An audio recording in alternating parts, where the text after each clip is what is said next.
ini aku kedatangan bintang tamu. Beliau adalah Bu Hulia Fitriza. Ibu profesinya apa?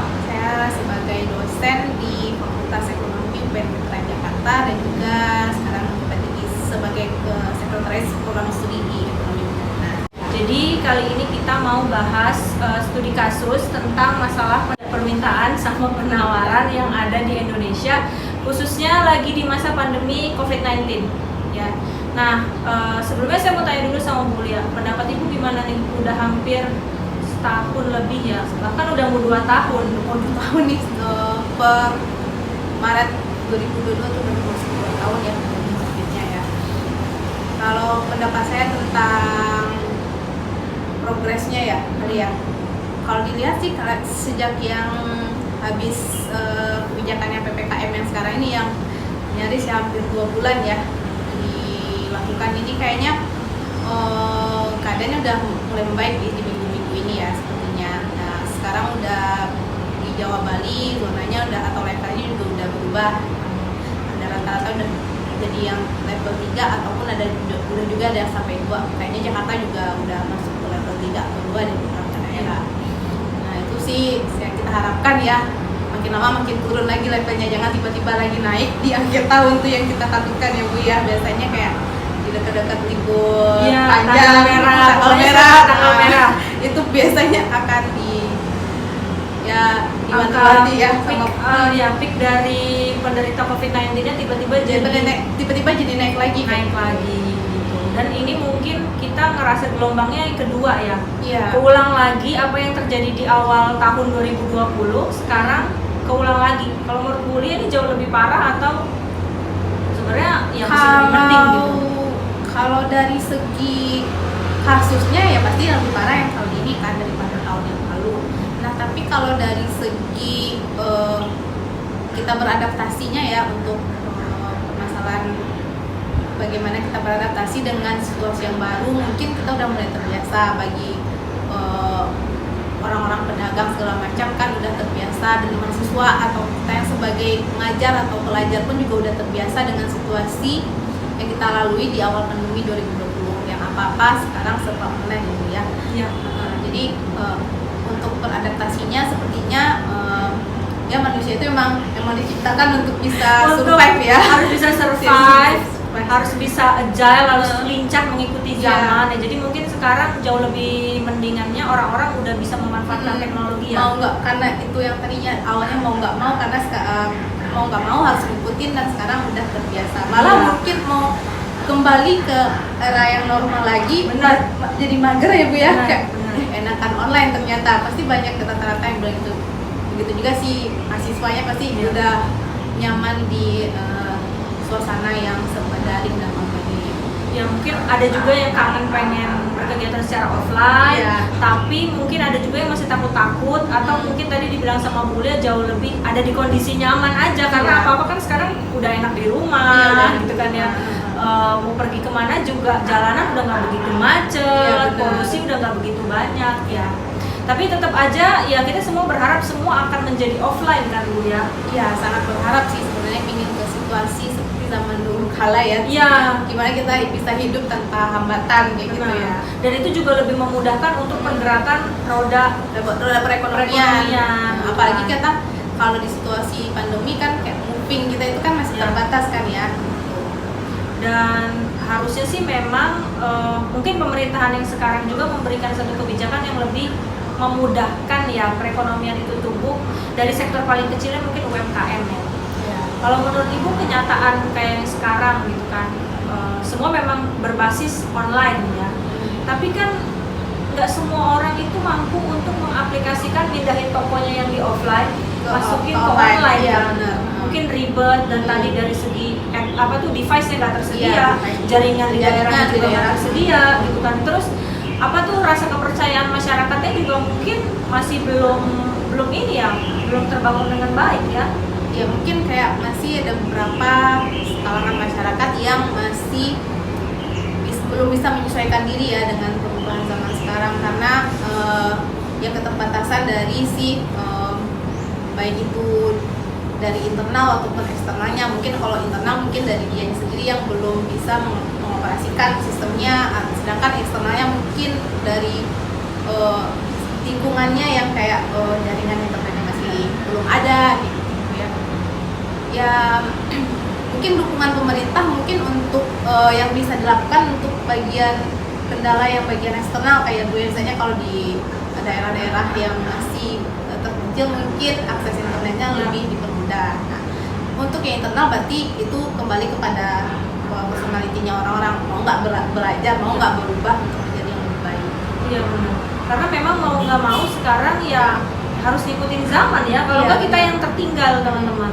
Nah, masih terkait tentang COVID, mungkin kalau sekarang kan udah lumayan dikit ya berita kasus kematian ya. Ya udah kayaknya iya berita-berita juga udah nggak horor ya. Tapi sempat kemarin-kemarin kan terjadi Bu kelangkaan oksigen. Ya, kita ngedengar saudara-saudara kita yang lagi ngantri tiba-tiba oksigennya udah nggak ada dan itu lebih mirisnya. Yang lebih mirisnya oksigennya udah dapat orangnya udah nggak ada. Itu yang itu dan banyak banget WA yang masuk ke kita, jika membutuhkan oksigen silakan hubungi. Jika membutuhkan oksigen, sama satu lagi yang transfusi darah itu juga satu lagi. Tapi kenyataannya pernah saya juga mendengar beberapa kesaksian, mungkin emang persediaannya udah nggak ada. Jadi atau kayak mungkin ada yang melakukan kecurangan untuk mendapatkan keuntungan secara personanya ya. Bisa, karena bisa jadi polusi lah istilahnya. Kalau menurut saya gini ya, kita udah berharap nih, udah baca WA-nya, udah ada kan ya oksigennya, tapi tiba-tiba sampai ke sana persediaan habis. Kayak permintaannya terlalu tinggi kan, udah mencapai si eksis demand-nya. Nah, tapi si untuk yang supply-nya belum gerak nih, kan harusnya kayak si eksis harusnya jauh lebih cepat ya, lebih cepat mensuplai. Pergeseran eksis demand-nya juga harus serentak sama si supply-nya supaya dia ada keseimbangan yang barunya gitu ya Bu ya. Kalau secara teori itu ketemu titik equilibriumnya gitu ya. Ketemu titik equilibrium barunya. Nah, tapi ini yang satu udah gerak cepat, yang permintaannya cepat, tapi yang sampainya nggak gerak-gerak gitu ya. Jadi pergeseran si kurva permintaan itu nggak diimbangin sama pergeseran kurva yang ada di penawaran ya. Karena kalau sisi permintaan berarti kan kita sebagai konsumen kan. Nah, kalau sisi penawaran berarti si produsen. Nah, berarti produsen yang harus menyediakan kan Bu ya. Nah, kalau produsen menyediakan tapi mereka biasanya ada beberapa yang harganya dimahalin? Iya, dimahalin atau mengambil keuntungan untuk mereka. Jadi yang turun tangan di sini ya pemerintah sebagai dia harus operasi pasar kan Bu ya. Dia harus netapin harganya, netapin supply-nya. Pokoknya campur tangan pemerintah memang sangat diperlukan. Jadi perekonomian itu nggak bisa berjalan tanpa campur tangan pemerintah sendiri. Jadi mungkin harapannya sih jauh lebih jauh lebih memfasilitasi masyarakat lah ya. Dengan apa yang kita lagi bergembar-gembornya sekarang gitu, jadi jauh lebih cepat ada gitu apa yang kita butuhin. Jadi kan karena sedih yang ngeliat orang sampai antrian ini panjang-panjang loh Bu ya. Iya benar. Itu sampai kayaknya di semua sosial media, Instagram atau ya sampai dengan ke TikTok aja orang sampai ngebikin itu jadi kayak jadi kayak bercandaan bahkan, atau mungkin ada yang dikasih background soundtrack sedih gitu. Yang memang harusnya sisi kemanusiaannya ya di sini tuh secara, kalau dalam teori ekonomi itu ada yang namanya human behavior, perilaku manusianya yang jauh lebih dinilai gitu.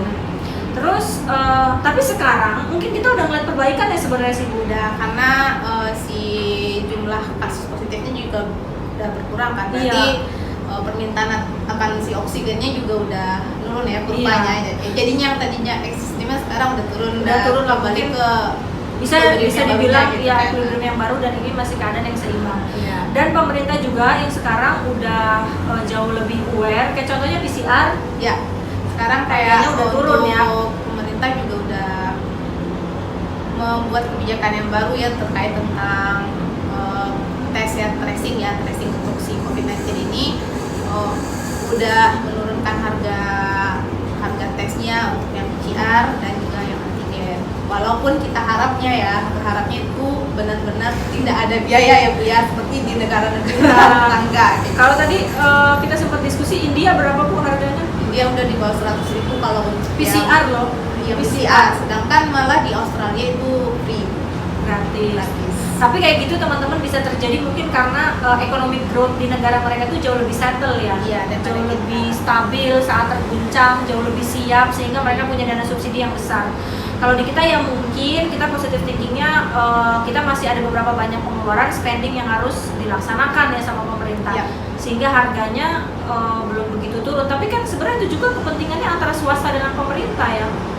Harusnya kan swasta juga harus bisa, maksudnya pemerintah tuh harus bisa mengawasi harga-harga PCR yang swasta kasih dong ya. Nah, saya juga mau tanya nih ke Willy, ke aku dosen di ekonomi publik dan kebijakan ekonomi. Untuk yang publiknya itu yang cocoknya gimana tuh Bu, buat agar si kurva tadi itu masih balance Bu, masih seimbang. Kalau yang dari kasusnya apa nih, PCR? Ya, PCR itu. Kalau saya harap PCR ini kan hanya sebagai tes ya, untuk membuktikan, dan itu pun tesnya hanya di hari itu loh teman-teman. Iya, benar. Virus itu kan sebenarnya ada masa inkubasi di badan kita. Maafnya ngomong, kalau saya ketemu sama si A hari ini, saya PCR negatif. Tapi ternyata 3 hari kemudian dia ngabarin kita, dia gitu positif. Kan? Dia positif. Kita patut ngecek dong badan kita positif atau enggak kan. Nah, ya kalau itu baru gambaran awal testing, harganya jangan dibikin semahal itulah kebijakannya. Dan ini kan rata-rata dari rumah sakit negeri sampai rumah sakit swasta itu harganya juta-jutaan loh yang awal-awal Jadi orang buat testing itu pada takut karena harganya bukan karena berpikir takut berkali-kali dari ya penyakitnya, karena takut malah harga dari tesnya yang terlalu mahal. Kalau misalkan harganya itu jauh lebih dibikin murah lah, kayak contohnya negaranya India deh, mungkin kan India dan Cina adalah negara yang hampir sama ya, kayak dari iklim perekonomiannya, jumlah penduduknya, masalah kemiskinan dan penganggurannya sama kayak kita. Dimurahin deh kayak India. Ini kan bisa ngebantu pergerakan roda perekonomian ya. Ya mungkin India juga udah belajar karena yang gelombang keduanya juga terlalu tinggi. Nah, kita harusnya juga belajar kan dari negara-negara udah yang melalui si second wave-nya itu ya Bu. Iya. Jadi maksud saya tuh kalau pengen roda perekonomian berjalan tanpa harus menunggu lama, jadi harus ada kebijakan yang jauh lebih pro rakyat gitu loh. Iya benar. Karena kan nggak semua orang itu perekonomiannya di moderat ke atas ya. Kebanyakan Indonesia ini kan pasti moderat dan ke bawah ya. Kita masih lower middle income country.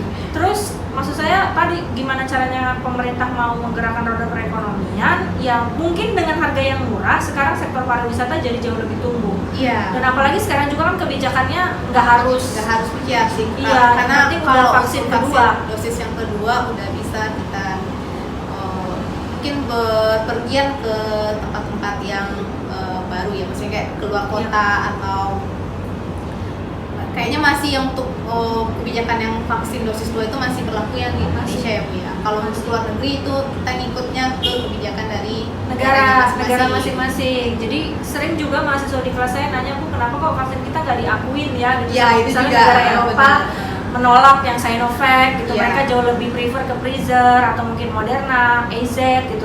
Ya karena kan setiap negara punya kebijakannya masing-masing ya. Kayak kamu punya orang tua punya peraturannya masing-masing. Jadi sebenarnya ya, dan kalau yang pernah saya tahu juga ya, tingkat efektivitas itu juga kan diukur sama orang yang berbeda-beda kan. Iya. Orangnya nggak sama kan, makanya itu yang bisa nyebabin juga kok ternyata yang Sinovac jauh lebih kecil ya gitu kan. Apakah menandakan ini virus maksudnya nggak begitu kebal gitu ya sama si virus? Sebenarnya nggak gitu juga, karena yang pernah saya pelajari dari Kementerian Kesehatan, mereka itu uji klinisnya kan beda-beda orangnya ya, sama individunya juga berbeda dan mungkin tempat dan lain juga berbeda, sehingga itu yang menyebabkan ya ada perbedaan efektivitas. Tapi dari permasalahan hari ini, Bu Lia mungkin ada salah satu closing statement yang memang harus bisa motivasi adik-adik mahasiswa kalau kita lagi dalam keadaan COVID-19 gitu ya. Gimana caranya kita tetap menumbuhkan mungkin roda perekonomian, angka permintaan, tapi nggak jadi juga individu yang nggak punya konsumen behavior yang bagus, dalam artian gue asik konsumsi tapi orang lain bodo amat dah gitu kan, nggak usah dipikirin. Itu gimana tuh kalau menurut Ibu? Menyeimbangkan antara si permintaan sama si penawarannya tadi ya. Lagi di masa pandemi nih. Kalau di masa pandemi ya. Ini kalau dari segi permintaan kali ya, kayak jangan panic buying gitu deh ya. Mungkin dari segi kita konsumen ya jangan kayak panic buying gitu lah. Nah karena si panic buying itu yang bikin si permintaannya itu tinggi kan banyak. Jadi kayak dia ngelakuin si excess demand-nya. Nah itu dari segi si konsumen. Nah kalau dari segi produsen mungkin lebih ya mungkin melakukan operasi pasarnya ya, kayak sebaran dari si produknya atau yang produk yang lagi benar-benar yang demandnya tinggi itu emang di persebarannya emang harus diratakan Ya, ya gitu. benar. Supaya nggak satu daerah tiba-tiba harganya naik, satu daerah mungkin ada yang nimbun kayak gitu loh Bu. Ini bener nih, kenyataan banget ya teman-teman. Iya, Dulu bener. waktu awal-awal pertama kali COVID, kalau di Yang kita masker kan ingat gak Bu ya? masker, terus di kita itu di Jakarta itu mudah banget nyari itu loh Bu, desinfektan, air desinfektan. iya. Waktu saya lagi mau pulang ke Lampung, saya ingat itu lumayan sulit loh nyarinya. Kalau saya nggak harus nyarinya di mall-mall terbesar gitu, tapi kan kalau di kita di Alfa April ada, ya, di Iya. Indo April ada gitu, Iya, benar. bahkan di toko bayi juga ada. Iya, Saya sering benar. beli. Tapi kalau di beberapa toko-toko yang di daerah-daerah yang bukan di ibu kota ya, Itu masih normal biasanya ya. harganya masih normal dan persediaannya juga Masih sangat-sangat baik. terbatas. Saya cari di apotek juga susah.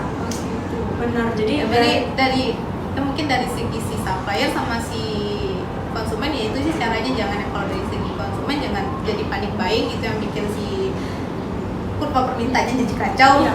Nah kalau dari segi supplier berarti dia harus ngikutin nih persebaran dari produknya itu di mana aja kayak gitu supaya Iya. dia merata gitu. Jadi distribusinya seimbang, dan distribusi Distribusinya seimbang itu juga perlu dari peran pemerintah ya teman-teman yang mengatur pendistribusian itu. Yang Kita pasarnya ya Bu ya.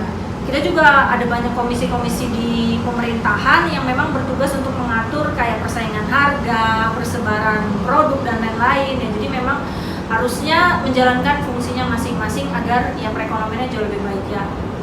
Begitu, makasih Ya, Julia ya, buat diskusi kita hari ini. Semoga materi atau studi kasus yang kita sampaikan hari ini bisa terserap dengan baik sama adik-adik mahasiswa, dan kita tidak bermaksud untuk menjelekkan pemerintah, hanya sekedar mengkritisasi saja ya. Iya benar. Bukan ingin memprovokator dan lain-lain, tapi ini hanya pendapat dari para akademisi lah ya. Iya benar. Ya, jadi jangan Kita menyalahkan hanya mengaitkan dengan teori yang ada Iya. gitu istilahnya. kejadian dengan teori yang ada, dan pokoknya jangan terlalu inilah ya, jangan terlalu huru hara gitu ya. Iya. Jadi kita hanya untuk konteksnya pembelajaran. Terima kasih teman-teman yang udah nonton video ini. Jangan lupa like, comment, and subscribe. Sampai ketemu di video selanjutnya. Dadah.